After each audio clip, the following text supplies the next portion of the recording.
Social media giant TikTok seems to be in hot water as Australia's privacy watchdog launches an inquiry into the Chinese-owned app. The probe will determine whether TikTok is harvesting the data of Australians without their consent. The Labor government says it's concerned, but trusts the Commission to do its job. We've shown how seriously we take breaches of Australians' privacy, at the same time legislated to give additional powers to the Privacy Commissioner. I expect that the Privacy Commissioner will be using those additional powers in this investigation. Let's bring in the panel to discuss this. Joining me now is former Liberal MP Nicole Flint and current Liberal MP Garth Hamilton. Welcome to you both.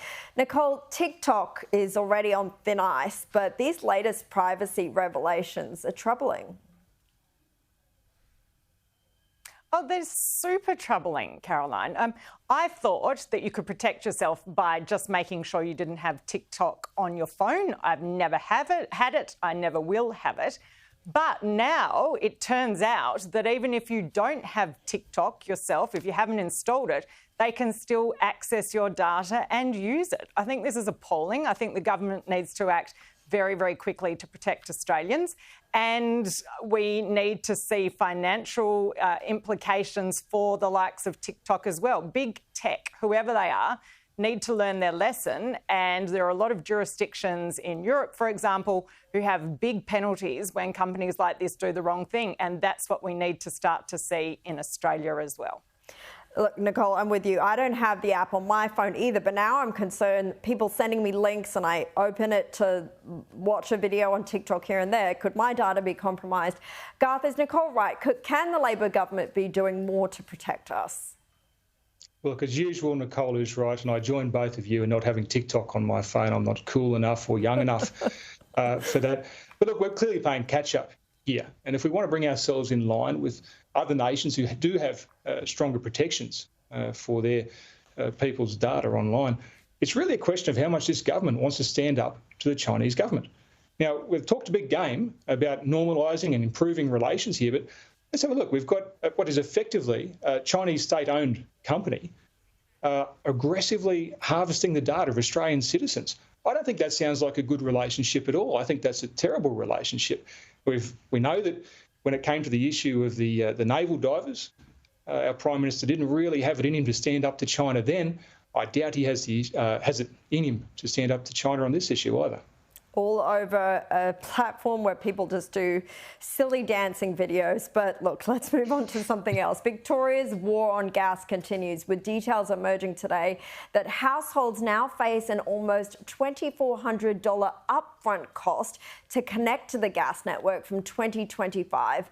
If you're a business, you could be slugged with an almost $31,000 fee. Nicole, this is all a push to wean the state off gas, but what do you make of this latest proposal?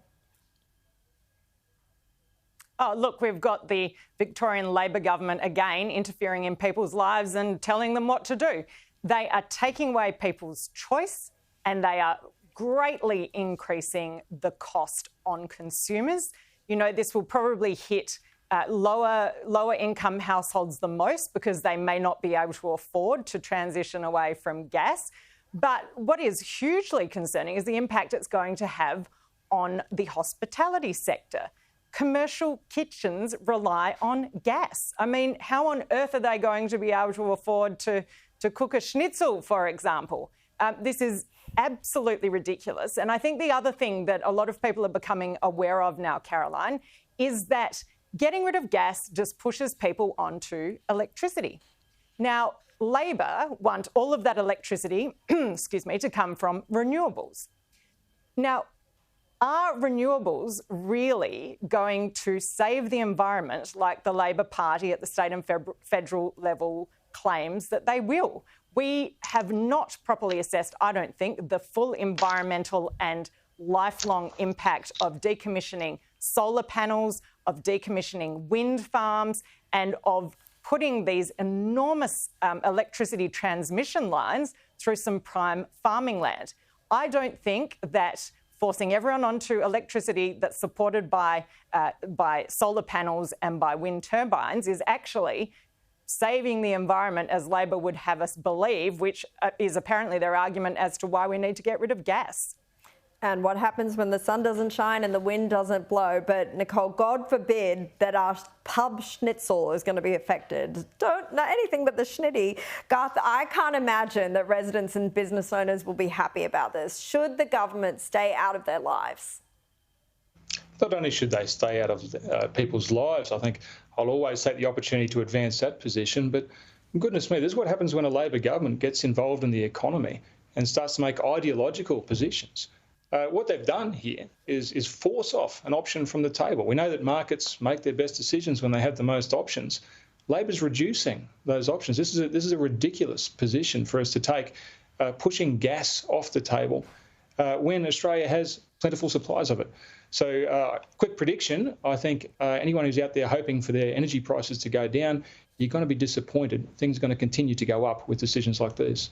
I think that's a pretty safe prediction from everything we've seen.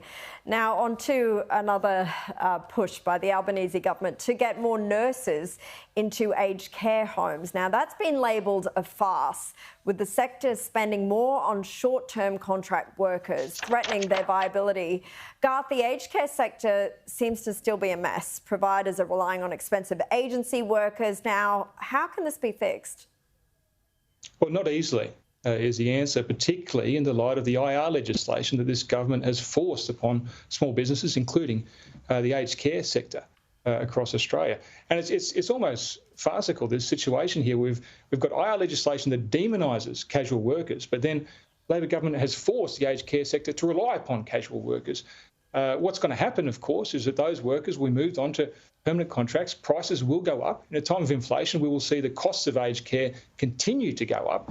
And that's having an impact. We've already seen in the last 12 months, 40 facilities being forced to close down.